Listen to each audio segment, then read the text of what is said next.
हमने पहले भी देखा है किस तरह की बातें कही गई और ये गारंटी कुछ नहीं है, खाली घंटी है, एक झुंझुना है। और मैं समझती हूँ जो हमारा युवा है वो इस बात को समझ गया है। चाहे नोटबंदी की बात करी गई हो, चाहे हमारे लिए 2 करोड़ नौकरी देने की बात करी हो युवाओं के लिए, चाहे महिला सुरक्षा की बात करी हो, चाहे किसानों की बात करी हो कि दुगनी आय हो जाएगी, चाहे कहा गया कि काला धन वापस आ जाएगा विदेशों से, अब देश में काला धन नहीं होगा। तो मैं समझती हूँ इन सभी बातों को जहाँ ये सरकार अमल नहीं कर पाई, जो अपने वादे पूरे नहीं कर पाई, तो उनकी गारंटी तो फेल है ऑलरेडी। उनके घोषणा पत्र में ये कहा गया है कि 1 नेशन 1 इलेक्शन की बात, इसको कैसे देखते हैं आप? मैं समझती हूँ कि ये अब जो हम देख रहे हैं आज, ये 1 नेशन 1 इलेक्शन की बात नहीं है, ये एक तरह से लोकतंत्रों को खत्म कर देने की बात है।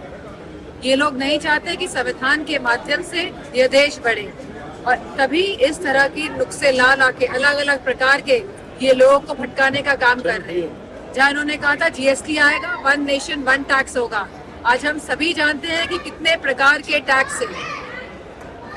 तो हमको समझना होगा कि ये इनकी खाली भटकाने की नीतियां हैं और ये खोटी नीतियां हैं।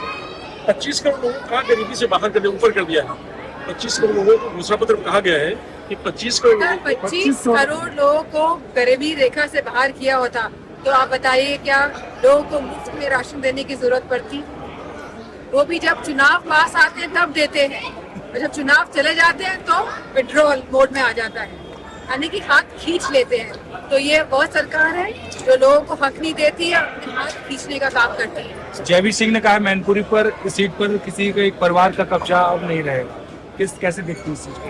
मैं मैनपुरी के लोग समझती हूँ लगातार कि यहाँ के लोग समझते हैं समाजवादी विचारधारा क्या है, कि वो विकास की विचारधारा, कि वो नौकरी रोजगार देने की विचारधारा है। तो मैनपुरी की जनता खास तौर पे इस बात को अच्छी तरह से समझती है और वो पूरी तरह समाजवादी पार्टी के साथ खड़ी है। क्या ये प्रैक्टिकली पॉसिबल है कि 1 नेशन 1 इलेक्शन हो जाए? अगर किसी राज्य की सरकार बीच में गिर जाती है तो क्या 5 साल के लिए इंतजार करना पड़ेगा? जब इलेक्शन होगा जब भी उसका इलेक्शन कराया जाए, कौन सा ऐसा तरीका इवॉल्व करेंगे?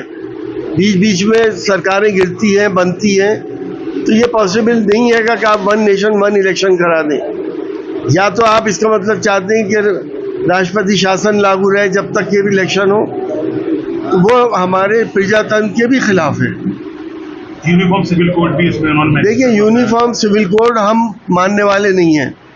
हम मुसलमान अपनी शरीयत को फॉलो करते हैं, मुसलमान उन अहकामात को फॉलो करते हैं जो कुरान पाक ने हमें दिए हैं। उससे बढ़ के हमारे लिए कोई चीज़ नहीं है।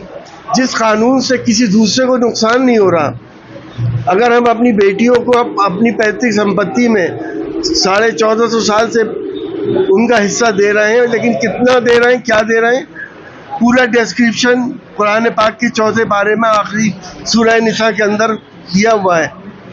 जो मुसलमान उसको डिनाई करता है तो इसका मतलब कुरान पाक को नहीं मानता, और अगर कोई मुसलमान कुरान पाक को नहीं मानता है तो बेहतर यह है कि इस्लाम छोड़ दे, किसी और मजहब में चला जाए। इस्लाम को ऐसे मुसलमानों की ज़रूरत नहीं है।